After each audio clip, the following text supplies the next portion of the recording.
The role of the body in the OBE. Which body? What body? Even better yet, what is the body? These are the little simple things Oh, that so often get by us, right? We talk about going out of body, but what is the body? And why is the concept we have and often hold to so important when going out of body? the physical body, Mm. as my friend likes to remind me, she's a rolfer and she's an amazing, talented human being. The drama of sensation. It's like all being experienced into this one anchoring sense of selfness, like the meeting point of me. Mhm. It's my body. We could go so many different places with this. Let's like angle this I into know. what is the body relative to the out of body experience when we're going, quote, out of body. And we know that this is a colloquial term, but when this is used, what's being referenced? What are we going out beyond? The physical body, it serves as a stationary anchor point and reference frame from which the consciousness towards which the consciousness temporarily engages or disengages. And so we're going out beyond that. Yes. Into what? Wow. Into what? Into a different state of experiencing oneself? I would say that we're going out beyond the body to what is more fundamental to the body. And so what's fundamental to the body is the breath or the energy system. And what's Hmm. fundamental to that is the mind or mental system. And what's fundamental to that is what we call consciousness. And so, yeah, we're going just out beyond the level of body to what's more fundamental to the body. I like where you were going there with your definitions. And when I considered this myself, I wrote down a few as well. And so I think this is in alignment with what you just said. What I wrote, I came up with four things.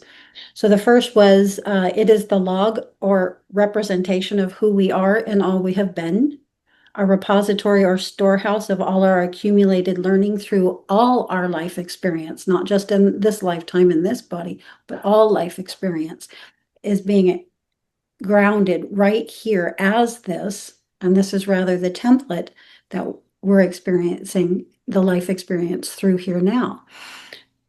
Two, it is the direct Hmm. expression of our current quality of consciousness. So how we care for the body, Oh, yeah. what we do with it, how we live our life through it, our quality of consciousness shows through this, yes? Three, it is a focal point display through which a manifest dimension is experienced. And I intentionally use the word display rather than physical body because it's interesting. I do experience the idea of physicality as physicality. I can knock on this table.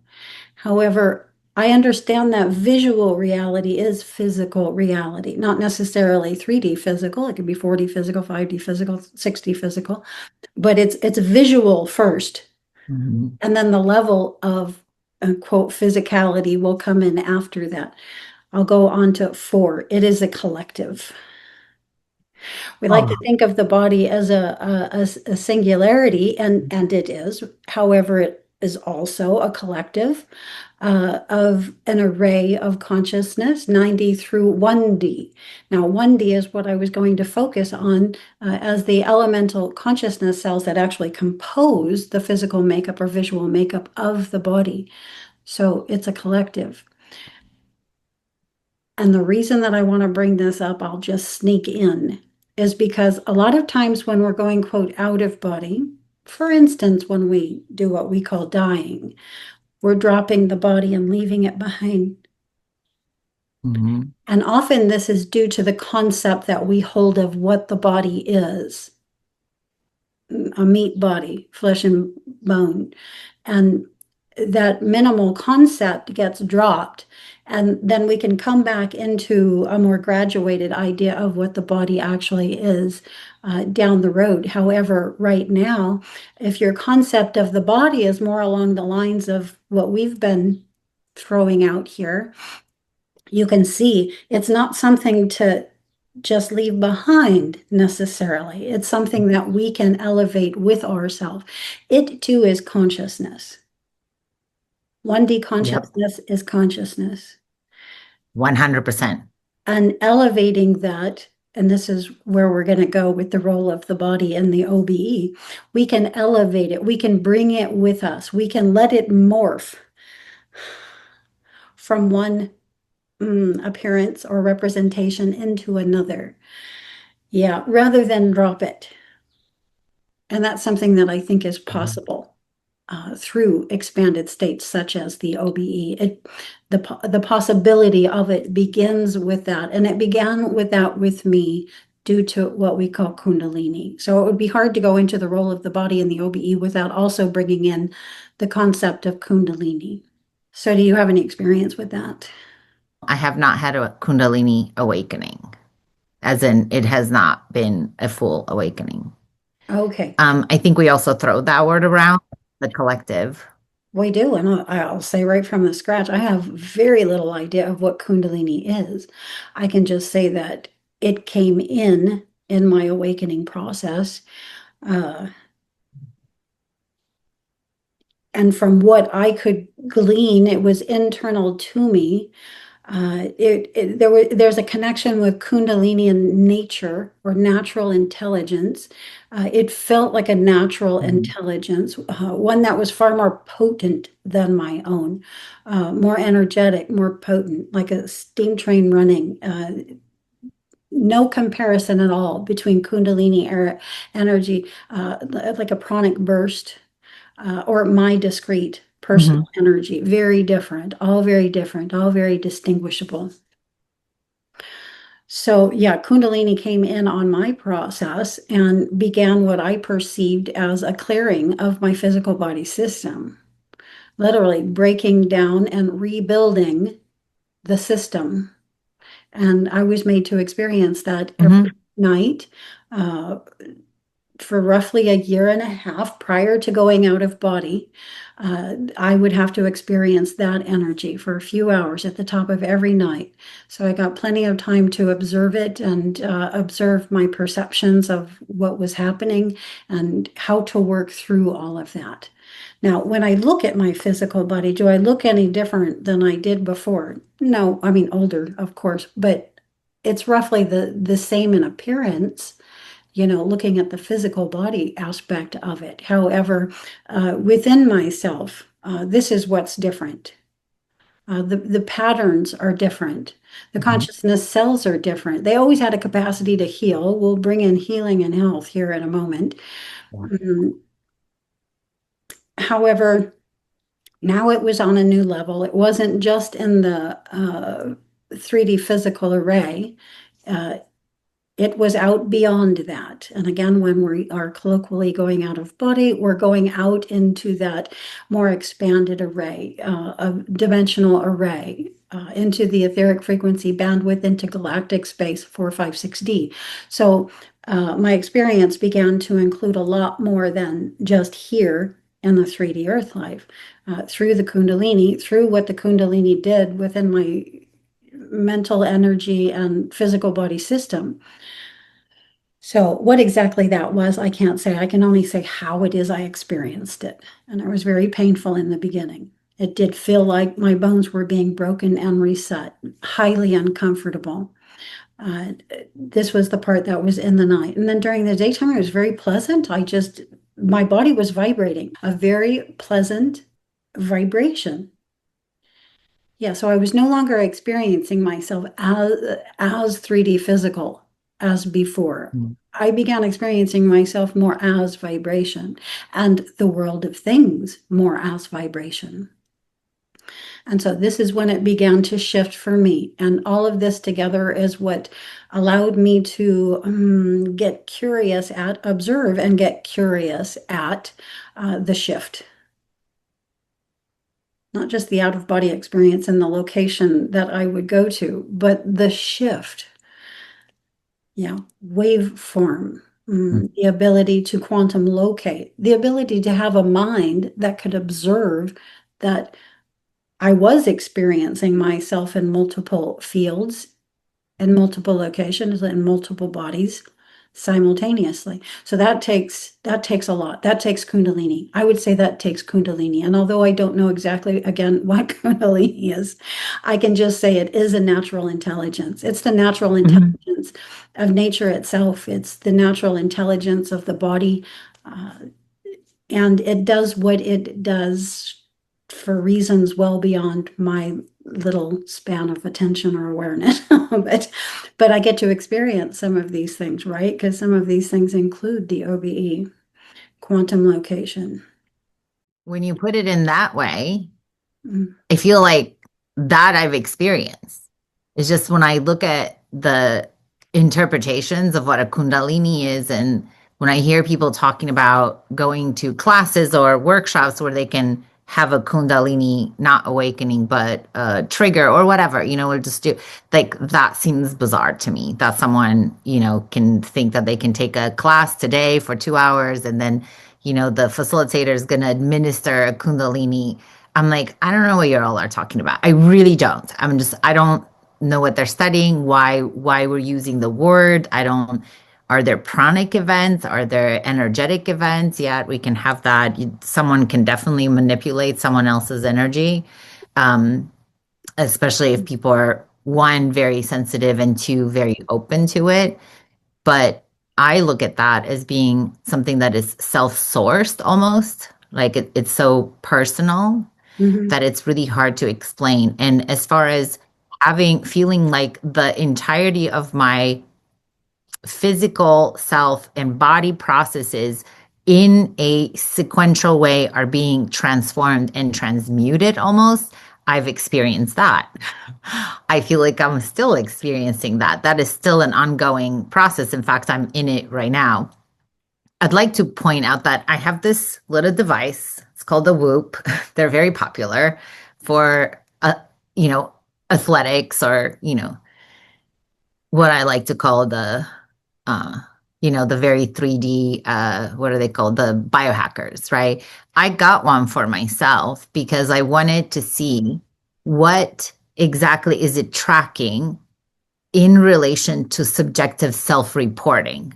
Let's say on the nights when I'm experiencing an out-of-body experience, whether it's the lucid dreaming or the more physical out-of-body, this little device will track it in very specific ways. Now, its interpretation is going to be in accordance to the input that I put into it, but you can actually see it that on the nights when I have what I call the physical out of body, where I'm in a physical self in a completely different state, physically leaving my body, my Whoop tracks it as complete flatline.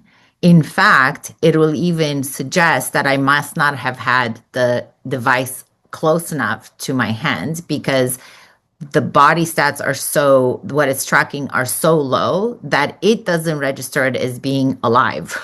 So it doesn't say, hey, you died. It just goes, the lost data because the device was not close enough. It actually flatlines. So whatever stats is reading, they're too low for it to judge it as being still there. Interesting. So I Okay. find that very interesting. So because you went here, let's just go straight into the health of the body and how important the health of the body is to even being able to have an out-of-body experience. Did you have any ideas about that? I mean, I have ideas. That's all I sit in every day. It's what exactly are the conditions that must be met in order to facilitate this Mhm. ability, if you will. And it's like I said, I feel like it's self-sourced. And what I mean by that is when the physical conditions are met, then there's access to this state and process. And what would some of those conditions be for you? Oh, I mean, well resourced as far as am I well rested? Actually, interestingly, not for me, I have a much greater chance of having a physical out of body experience if my physical body has been well intentionally wrung out, What I mean by that, on the days when I have high intensity exercise or a lot of movement throughout the day, then I'm much more likely to have an out of body experience. Interesting. Okay. Yes. And I'm the reverse. So the more relaxed I am, the more casual I am, the more I don't have to even get up off my meditation cushion, the more so the more contemplative I am, the I more have a lot of like the kinetic energy. I'm a nervous person in general. I'm a high energy, like high functioning, type of person. I'm very much the type that's the high achiever. yeah, I just want people to see this. It's not one thing or another. It's what the conditions are for us Yes. each uniquely. You mentioned sleep. Yeah. Let's go next to hydration. So I found Yeah. when I started going out of body, especially because it was happening, near day and night for a 4 year span of time, I began to notice that I was drinking insane amounts of water. At that point, insane amounts of water, like over a gallon a day. Like one of my first observations was that going out of body consciously requires water, requires hydration. Mhm. And so, how important do you find that is for you and your experiences? I mean, I know that we can go out if we're hydrated. It's not, we're not talking about an ability to, have a, a periodic or, spontaneous experience here and Spontaneous. there. That's just momentary. That's just in your bedroom and then you're back. And, we're not talking about that. That can happen for anybody. When I say what allows you to go out of body, I mean more regularly. I mean out for extended experience. I mean out in a sense that you're able to actually make it all the way back into 3D physical space with all your data intact. And this is what I'm referring to. And so this requires hydration. Also, For me, it seriously required hydration. And I'm not, by the way, saying that anybody should go out and drink a gallon of water a day. That's not it. Everybody hydrates differently. And, mhm, it's not like if you ultra hydrate, you can have an OBE. It's that if you start having conscious, expanded states of experience, then the body's going to require more water. So you want to be it's almost, adequately hydrated for sure, or the brain won't function mhm, properly. The central nervous system won't function properly. You'll be more apt to live in fight flight yes, rather than rest and digest, right? Okay. yes, that is paramount to know right there. It's like the quality of your experience is going to be affected by your health. Hmm. Because you can keep having the experience and you can keep coming up against really horrid things or the interpretation being that way. Hmm. And here we're specifically discussing bringing the body with you. I know that you can start to go out of body, lose consciousness for a period of time, which is what happens for most OBEers, and then find yourself somewhere. You've dropped the body. So anytime you lose a degree of conscious awareness, you've dropped the body. The body is no longer associated with that event. Okay. And so the reason that the body was so important to me and my OBEs again was because of what it was that the Kundalini was doing to the body system and what those alterations made possible for me. And one of the things it made possible was to bring the body with me, to not lose any degree of conscious awareness through the shift. That's why I was put through that training program and they have their frequency bandwidth. And I was, put through all of these different types of shifts again and again and again and again. And as soon as I could maintain full conscious awareness through the shift from one location to another, then the shift would change and I'd be given a different kind of shift. And I've spoken before about what those are. At first, it might be dematerialization. I myself would dematerialize, Mhm. literally demolecularize from the scene and then molecularize somewhere else. Another one was when the environment itself would dematerialize and another environment materialize. Another was when I would be lifted up by the belt loop of my pant and like literally placed in another location. So like there were endless types of shifts. And again, the point seemed to be able to maintain a state of full conscious awareness through the shift from one location to another. And that would, in my mind, be because I was elevating the body and not just my personal consciousness in this experience. And again, this is what allowed me to begin to quantum locate. So to be in more than one location at a time. I was out of body and there in the bed in the body at the same time. So one thing that happens when you start to go out of body is you might begin to feel the vibrations, right? The vibratory state. And I would notice when I would speak to other OBEers that in their experiences, that vibratory state would conclude. With me, it never Hmm. did. The vibratory state remained throughout my experience, and that was because I was quantum located.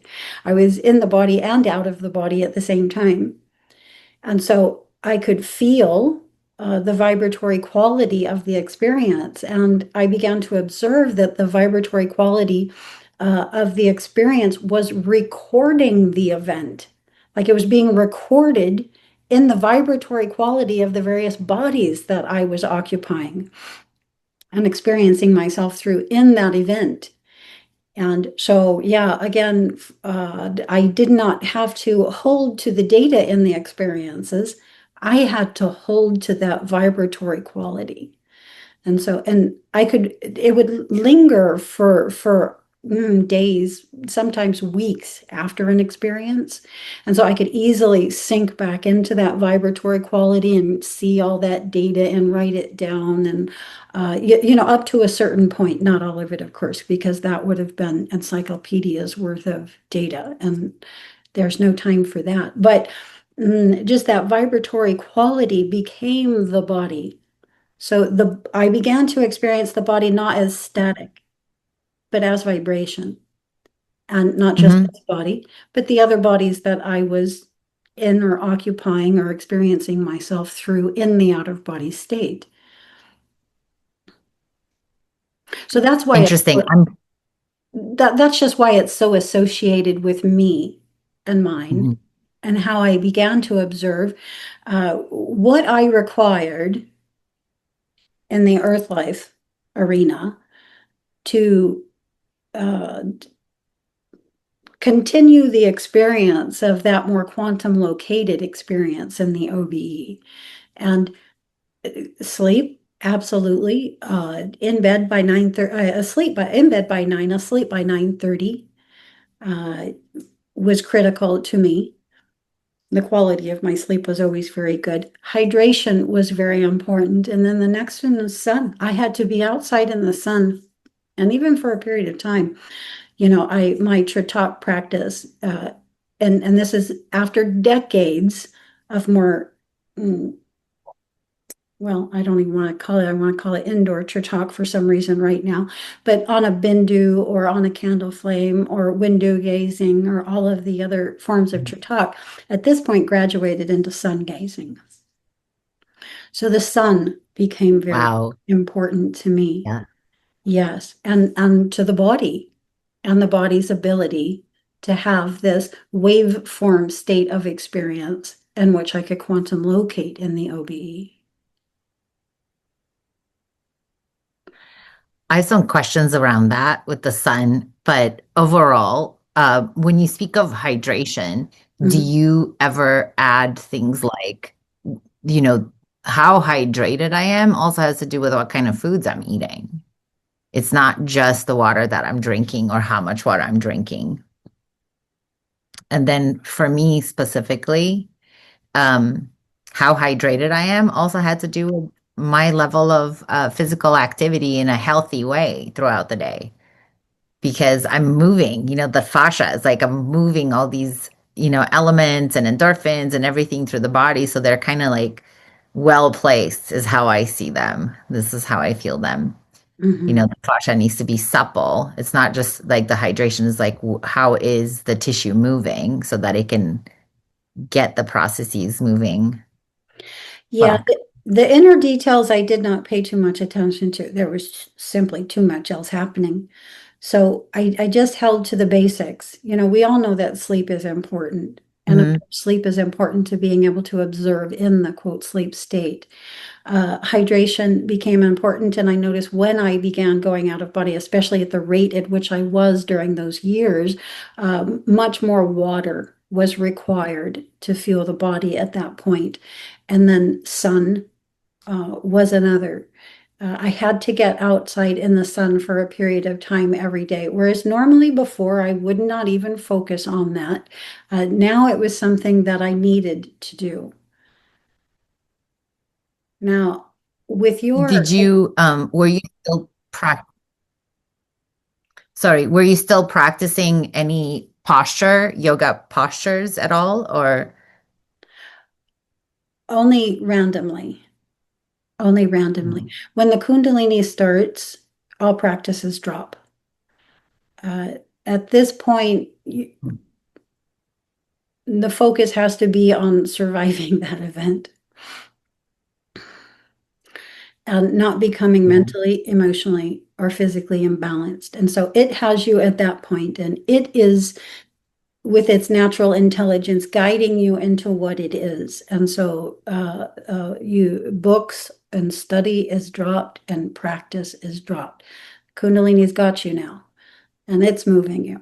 And yeah, this is how it moved me into drinking more fluids, into getting outside in the sun, into sun gazing, into disciplines like this.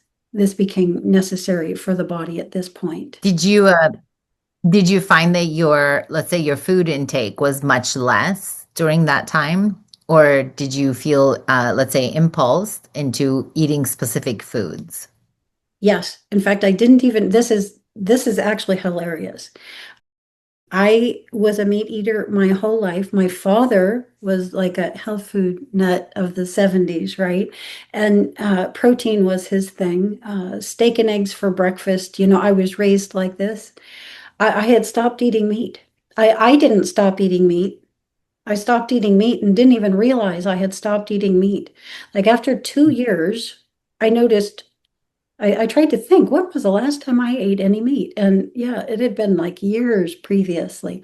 So sometimes you'll be guided into actions that you don't even observe taking place. It's not you yourself who are doing them, like consciously. I didn't consciously say, oh, I'm going to stop eating meat.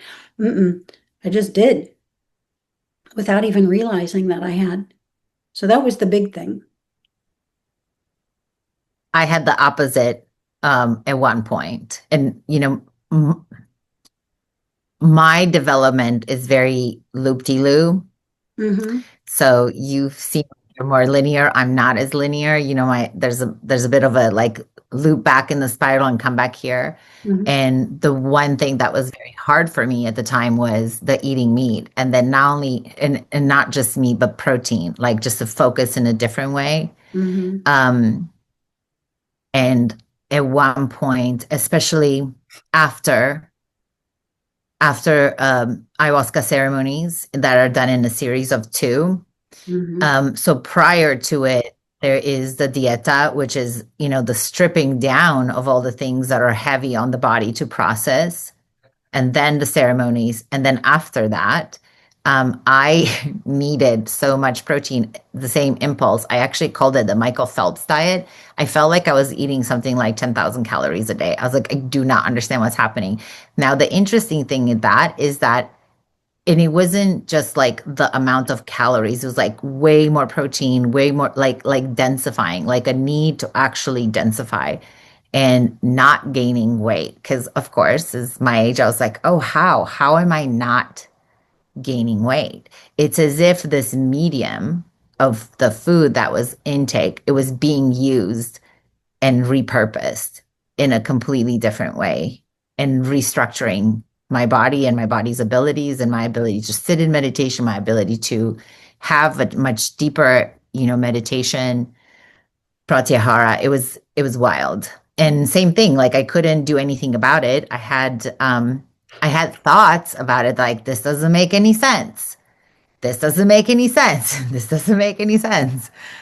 And then I also had someone specifically around me that was going through that also at the same time. And so we just kind of like latched on as like, oh, we're rebuilding It's like the particles and what they are needing, and I'm just here for it, and I'm responding to it and going through it. Do you think that you were slowing down the process so that you wouldn't go out as much? Were you adapting to handling skills, or what more is associated that with? I think it was more adapting to handling skills, not to going out as much, because I actually went out more during that time. And in fact, a lot of the information about how to eat and what to eat and why I'm eating that way in the OBE experience was I was being shown, I was interacting with the rebuilding of my body from a molecular space. It's like, here's what the bones are doing and the bone cells and your blood being made in the bone, and then the crystalline function and like the resetting the electromagnetic field. That's what I was learning. I felt like I called it night school. Like I was in physics, like quantum physics, but like embodied mechanical, physics in living it. Mm-hmm. And the interesting thing about the sun, the more I wanted to get out in the sun, and I started saying to my husband that the sun has a different, it's different. Like I didn't know how else to say it. And I've talked to other people that I don't know if that was a collective thing that happened, if it happened, or if it's just the way that my perception, my senses are clear, or they're showing me something. But the sun has had a different quality of color, especially as a synesthete, since 2019 for me. It shifted, something changed. It's been like that since. It feels as if it has a certain, like a rose gold sort of cellophane layer over it Mm. now. It has there's something that went on either with the sun or with my own visual perception. Now, what effect is this having on your body, and what effect does this have on specifically going out of body? Needing to detox, and the direct effect that it's had on my body is that I had to change my relationship with the sun and being out in the sun through the what I was eating and the products I was using. I became almost hypersensitive to sunlight. I needed it more, but I needed to also drop certain things that were getting in the way. Mhm. So I haven't used any SPF or whatever since. I actually cannot use it. If I put anything on my skin, I will blister. Mhm. If I eat certain things when I get out in the sun, I would blister. Two things It's like a flushing out. yeah, no, I get that. Two things that happened with me is in my process was I noticed that I needed to have fat on the body, Mm, even slightly more fat than I would normally carry. And at this point, I began to be aware that it was to handle pain.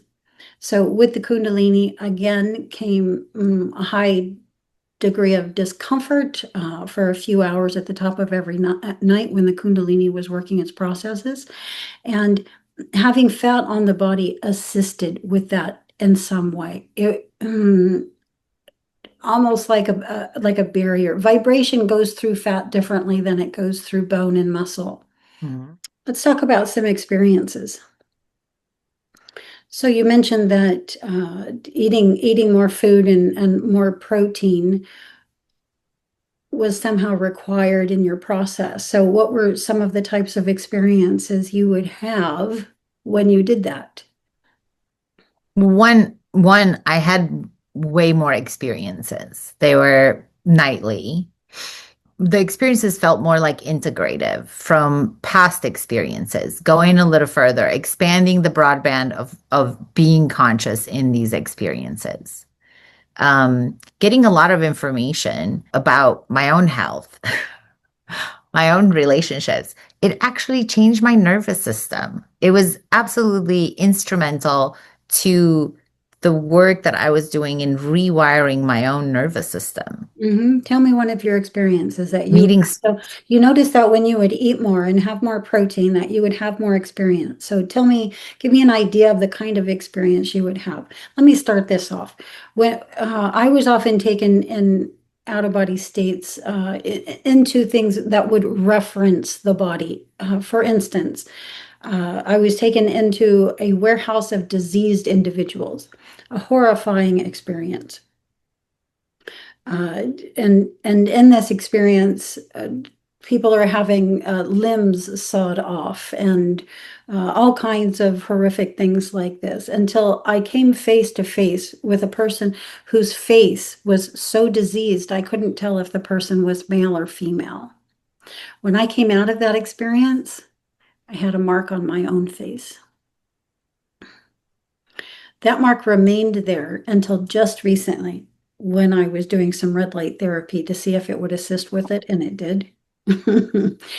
But one of the things I was being told in this experience was that I had been infiltrated.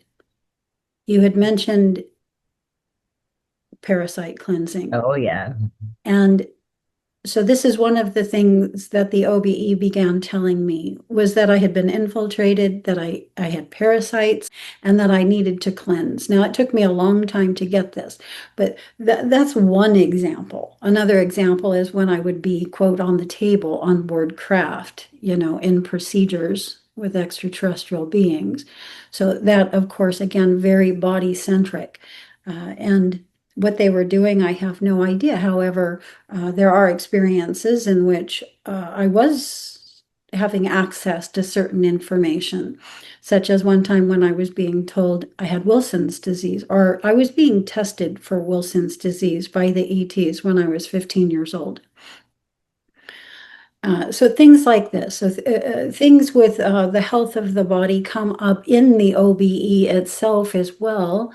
It informs us of the health of our physical system and when our parasites are overpopulating our system and things like this. Now, by parasites, I mean anything parasitic, from viruses to bacteria to fungus to molds to the larger parasitic organisms, right? And so the body requires them all, but they require them in harmony and balance to the system. And we, not any one particular one overgrowing the system, taking over the system.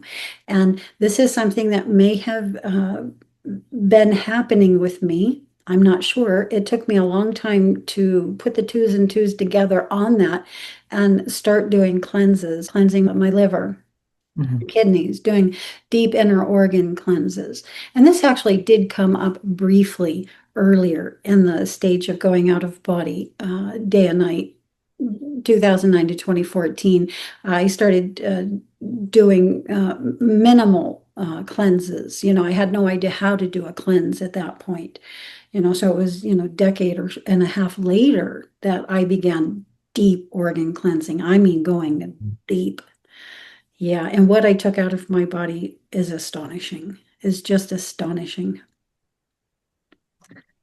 I can give you a fun example of doing a liver cleanse where I didn't even need to be in an altered state to have an out of body experience. So the information that was coming in through the outer body was like even more informative. I went from having a fibromyalgia diagnosis to I don't have fibromyalgia. Not only do I not have fibromyalgia, but that's not even the way to treat it. And I refused medication and I just treated myself in observance to the information that was coming through. Mm-hmm. The only time where I've had anything remotely close to that of being, well, not the only time, because I feel like the infiltration thing is ongoing. How do I feel like I'm infiltrated versus like it's ongoing? I'm not gonna lie. Well, the balance is up to us, and we make the Mhm. balance with the choices we make in life, the choices of what we eat, the choices of what we watch or listen to, all of that feeds the parasites and equates to the either harmonious balance or inharmonious balance within ourselves.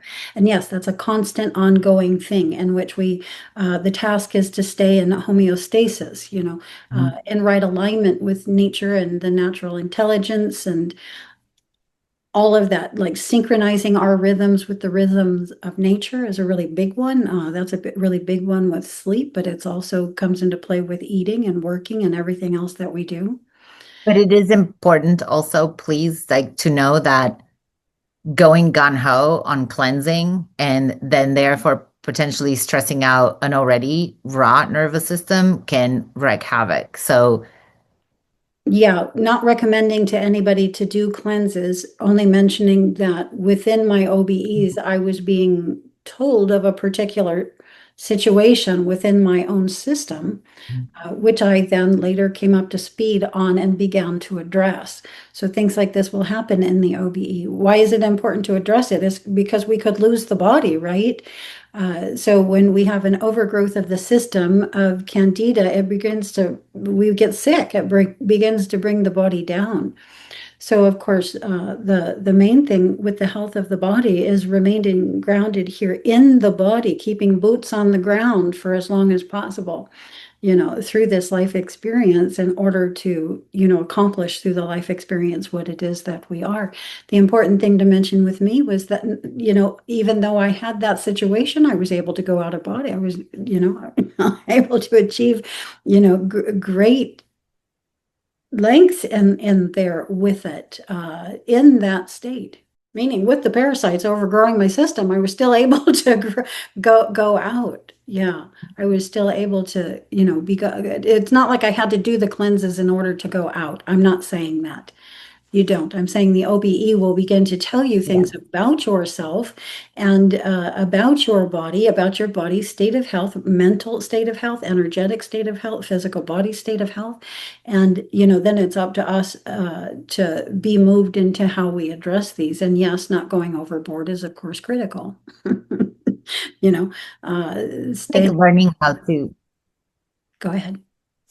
learning how to handle, let's say, the space that you find yourself in the outer body is like, oh, the quality of consciousness is going to meet those spaces very differently. For me, I certainly wasn't as raw as, jumping to fight constantly, waking up in cold sweats, coming back in the body in like cold sweats. There was a lot going on. And so like, oh, the quality of the consciousness that I was encountering both inside the ceremonial space and in sleep state or in meditation state was very different.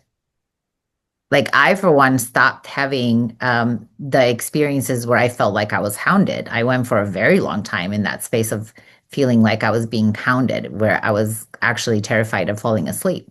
I believe that I've healed 20 plus years of migraines, like migraines that I was on medication for.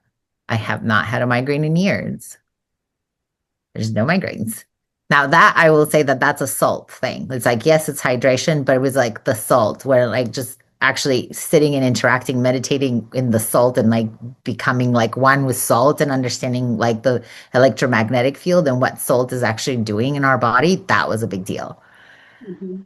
And being able to have access to full sensation in my body, like actually feel embodied in the 3 dimensions. Like in the 3D, I'm like, I'm fully embodied. I can feel my whole body all at once, not just being behind my eyes. There's an experience that there's a part of us, right, of human beings where that feel that the me is somewhere in my head, Yeah, right? It's no, like no, this. I get you. You felt yourself full body. Yes. Yeah. Yeah, like and Full I body. do I have access to my full body. Like I actually can feel, especially from, for example, from the rolfing sessions, right? That we addressed that one time that perhaps that I can have be conscious of my etheric self in the body, Mhm. right? It's that I can feel this cascade of how it rolls down, like, oh, I'm actually embodying my body. That was interesting. Like years of yoga didn't get me embodied, didn't make me feel embodied. Hmm. But the meditation and the breathing and the OBEs like that did. Because when you're moving, you can move very beautifully and, looking very talented in the movement and not actually be embodied in the movement. I like that you went here because embodiment was on my hopeful list of things to get into. Of course, realization includes the body. Realization in awareness only is insufficient. So it has to be grounded through the energy system and fully embodied through your physical system in order to be lived.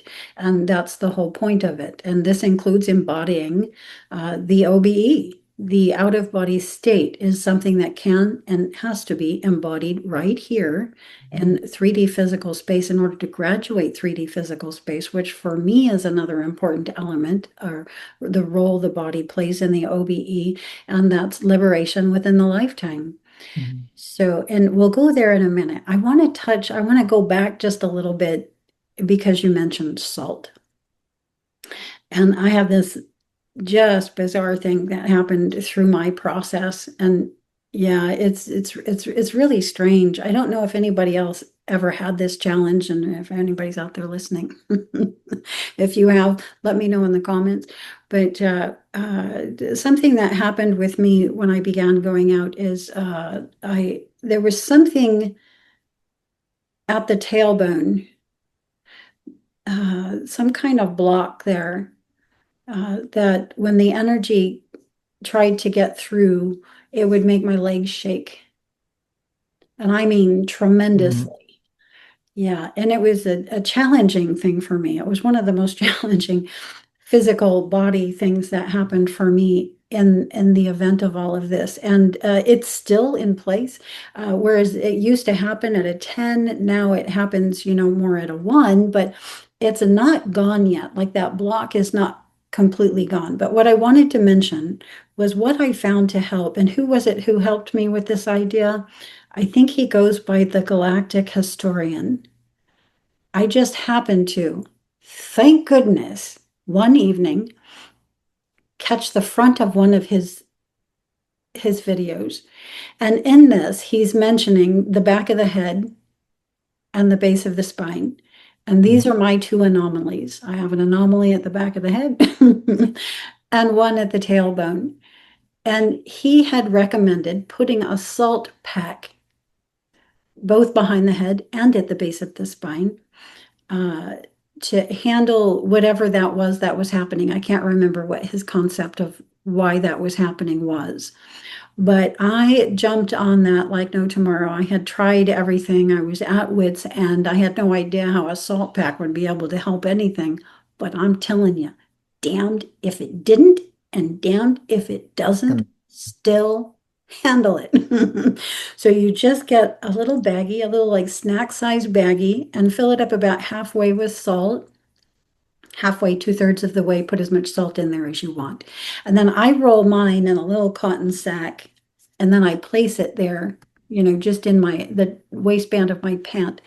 When I'm going to bed at night, when I feel that energy coming on, that, it's so uncomfortable. I can't sleep. You toss and turn and toss and turn, but you put that salt pack there and it's just stabilized. I think it's acting as a Mhm. grounding mechanism, salt being a grounding mechanism, right? And somehow, even though what's happening is internal to the body, placing the salt pack externally handles that energy. I mean, instantaneously, within the minute that you put it there. It's just unbelievable. I have no idea how or why that works, but it works. It's a conductor. Salt and water are conductors. So But definitely there's a salt is block there. electric. I gotta tell you, like it's not enough to just hydrate. Yeah, I can feel the block. I can feel the energy. I can feel it hitting what I can only call a block. And because a lot of energy is trying to get through, it's just, the rest of my body weighs down, my legs and feet are just like this. Yeah, that was crazy for the longest time. That was so challenging for me. I'm happy you gave me a chance to say again what my little fix was for that problem, just for anybody else who might be out there who is experiencing something similar, even if you're not consciously aware that you're going out of body and experiencing that phenomena. A salt pack there, just right there at the base of the spine, will fix the challenge. At least it I did for me. I have a question. When you say you have an anomaly, what do you mean by that? I have no other word for it but anomaly. I don't know what it Anomaly, is. I like, don't know what to call it. I have mhm, no idea how it got there or why it's still there. Uh, but it was painful for a long time. mhm. Interesting. So, Uncomfortable. It caused the back of my head to go numb. mm, Yeah. I find that really interesting. I've done a lot of work with rolfing, and that has been extremely helpful for me. It's actually getting my legs back, like actually getting my like integrating my legs and all the energy that comes in through the coccyx. Hmm. Then how my I have the same. Well, I don't know if I have the same, but I have an issue at the base of the neck. I think they call it the ninth chakra, right? The Yeah. atlas bone. Ooh, it's a, the gate, whatever they say that it is, it's a thing. And it's so weird because for me, when I'm not sleeping well, when I'm not eating what I know I should be eating, so when my microbiome starts to get off or things like that, do you know what the first like reaction is? My atlas bone just goes clink like this. And it's almost as if I go on a different radio station. Once is off, my in everyday life, my ears start buzzing, then the EMFs are, they're very aggressive, like nothing. I start to feel like I'm purgy constantly, like nothing, everything is off. Hmm. And it's not enough to get chiropractic adjustment. I actually have to meet all the conditions in order for the chiropractic adjustment to hold. Yeah, and it's energetic, so I don't know if we can affect that from the outside, although the salt pack affected me from the outside, so possibly we can. With me, it's the eighth chakra, Talu chakra, otherwise known in spiritual circles as the quote, mouth of God, also called the channeling chakra. So those who receive higher information from higher dimensions, that happens through Talu chakra, which is why they call it the mouth of God, because you can start, higher consciousness can speak through you with that chakra open. Yeah, it's why I thought that I would eventually be a channel, but so far, not that I'm aware of. And a vocal channel. I, of course, started the visuals through the work with the quartz crystal, but yeah, as far as vocal channeling, no, maybe. I mean, it could still come online, I suppose. Um, it comes, my friend that does that, for her, it comes in between her shoulders when it enters into her spine. It's interesting. I'm curious about that. Well, I think we did a fairly good job on the health of the body. The body, just like any living organism, requires sleep, good rest. It requires nutrients. It requires water. It requires sun, and so do we. So when all of these things are in right balance, when we ourselves align with the natural rhythms of the sun and the moon and the planet, etc., then just any time that we're moving in harmony, things can happen more harmonious for us. We're not so much in resistance. We're open, we're on the wave, and again, moving with the natural rhythms. And then we're easier to, mm, for higher beings to sort of come in on us and guide us in certain ways and into certain depths of experience. We can go straight because we already touched on Kundalini into the idea of liberation within the lifetime. So this is a Vedantic idea, and I'm sure it exists in other cosmologies as well. But essentially, in Vedanta, there's three schools of thought: Dvaita or dualism, which states there is no liberation. 3D physical reality is all there is. Right? We're all very familiar with that one. There's Kevala Advaita, I'm sorry, Vishishta Advaita, which is qualified non-dualism, which states there is liberation, however, only at the moment of death. We're also very familiar with this through Christian religion and other religious thought. But also there's Kevala Advaita Vedanta, absolute non-dualism, which states, of course, liberation can happen in any moment.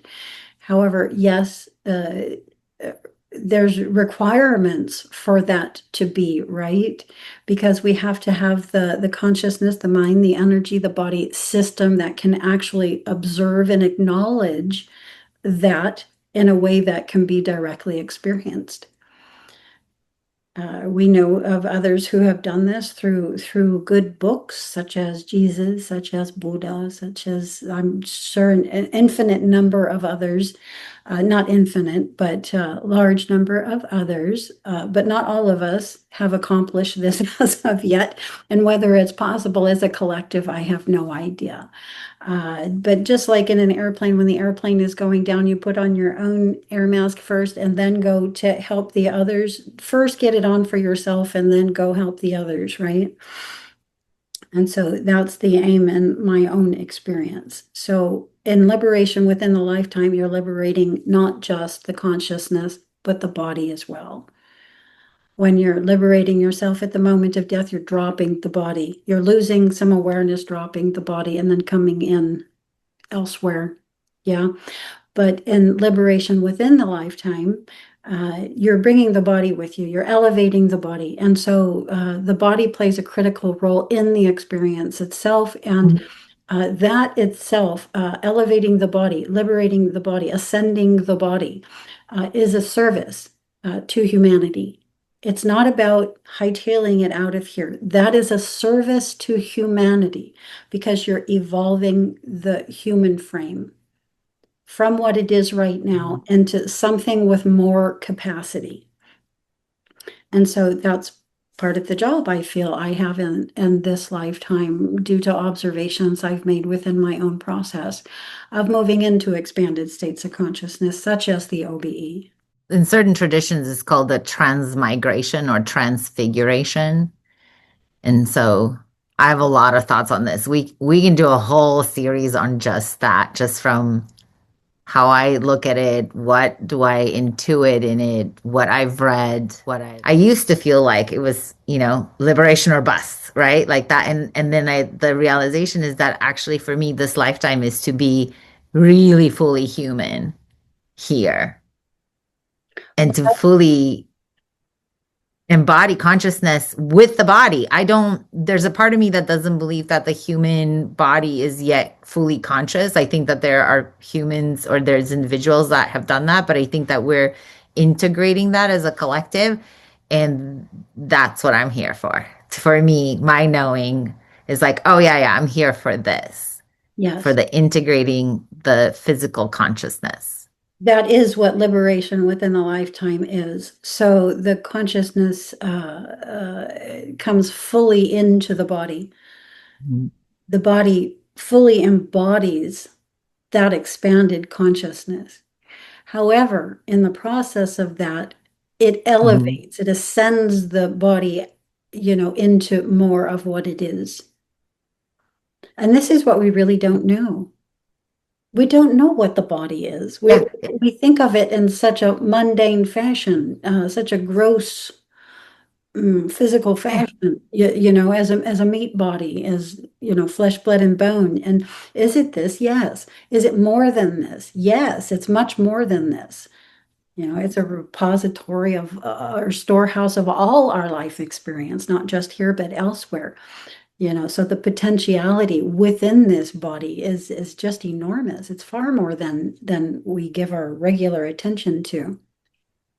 Yeah, we think we know it. We're a head, we're a torso, and arms and legs. But again, that's the very basic. That's like the kindergarten version of what the body is. Just like going into physicality itself, the more you go in, the more you find out that physicality is not as physical as what we thought, right? And that takes us into quantum science, and into molecular makeups and all of that. And being aware of what that is that actually composes the body. So here's another thing. There's not consciousness and a body. Consciousness is all there is of the body. Yep. When you start with consciousness is all there is. There's nothing else to create with. So everything is consciousness. Everything is composed of consciousness. So the body is a body of consciousness, and it's a collective. It has independent elemental consciousness cells and much more. But all of this can be known, fully embodied, and experienced to some degree right here in 3D Earth space before the awareness that occurs in all this begins to expand it out into more of what it is. Yeah, until it's no longer visible here. That's what I would experience in the OBE, a demolecularizing of, the body and remolecularizing into more. However, can that be experienced simultaneously? I feel it can. My OBEs tell me, because of the quantum located state, that we can experience ourselves here as 3D physical and elsewhere, even while right here in the 3D Earth space. So the body would play. May I give an example? Yeah, let me just say that the body would play a critical role in an ability to enjoy that particular experience, right? We've talked about some of the things that will help keep the body in right alignment and rhythm with nature and all of that. The experiences in outer body that were not frightening, because they weren't frightening when I was in the OBE state, but what was really shaking me is that I've had experiences of getting hurt in the outer body state, not by something, just myself hurting. It's the flying. I was flying and I've hit a cement building. Like, they hit trees. I would take every branch on the way down, like, just did not know how to land. And it was always like, oh boy, here we go. And waking up into the 3D, like, I love flying, but it's like, and I feel like a propeller plane that is losing the engine. Like I start to feel as like, I don't have any more torque, I don't have any more speed. I'm like, oh no, I've, dumped my fuel. My dad was a pilot. So I was like, it's all gone. We just got to do this. And it just never works. Right. And I'm like, oh man. But I would come back into the 3D and have bruises. Not like, at first there could be tenderness, but actual bruises on the body from body parts that I've hit into the landing. And so this was the experience of jolting me into what is happening. What are these outer bodies, and how, like, what is actually happening for me that I can have a physical in the 3D representation of, wounding or an injury that was caused in this other state. Like, I know I was dreaming, like, this can't be a thing. And for the longest time, for me, the only reason that mattered, because I couldn't come up with anything else, is to get my attention to some sort of validity of what the other experience is. I couldn't make anything like, why would that be? Why would that be? It's like, oh, it's trying to get my attention, right? And then a friend of mine suggested, like, yeah, but your mind is a powerful thing. I was like, yeah, but is it so powerful as to create an actual bruise, right, on your body from an impact that was, I hit that building so hard. I mean, how did I not shatter? I don't know. But I had bruises. It happened enough times. And then the minute that I started to say, oh, there's something to the validity of this outer body experience, then I've hit trees, and I mean, I just learned to land, 2 weeks ago?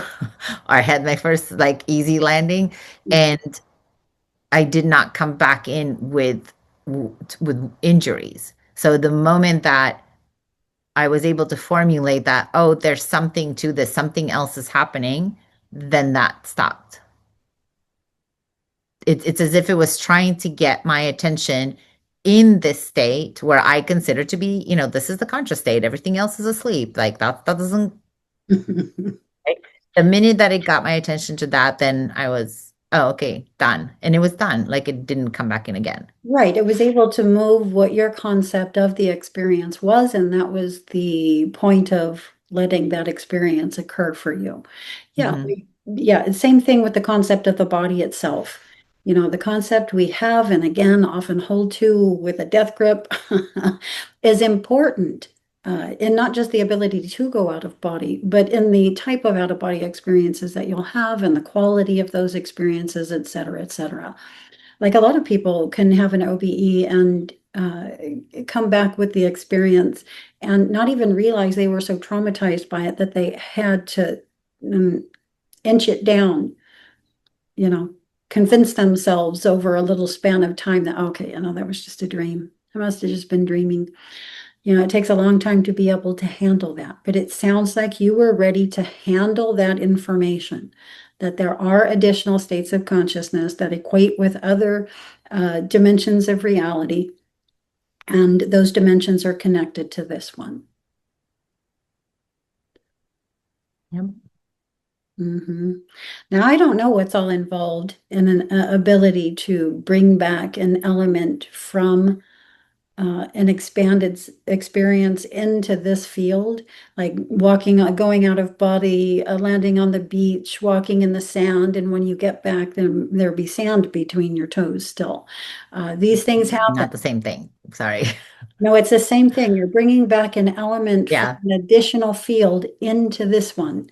So in that sense, I don't know what allows that. I don't know what allows that to happen.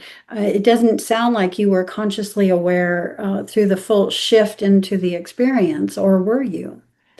See, if you were, then No. I would say that the body was in on the equation. However, although the body's, I think, always been in on the equation of my out of body states, I've never brought back any sign. Like I've also have we've all experienced this, right? Landing in a field like as though we were running super fast and tumbled head over heels, and but I never came back bruised.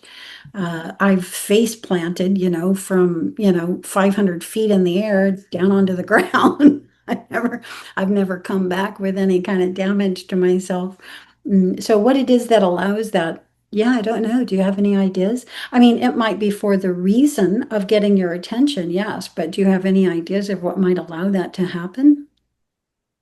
Not a clue other than if there is that I intuit that there's some sort of biofeedback being the operative word between the different states and the stations of identity that we move through, that it's not just the mind space, it's actually the physical, right? Consciousness is physical, Mhm. and it's chemical that feeds back and forth because I've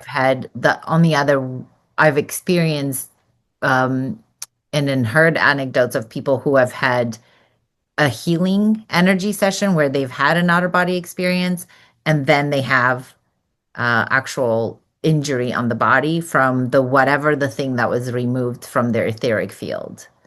Our markings on the body. Yeah.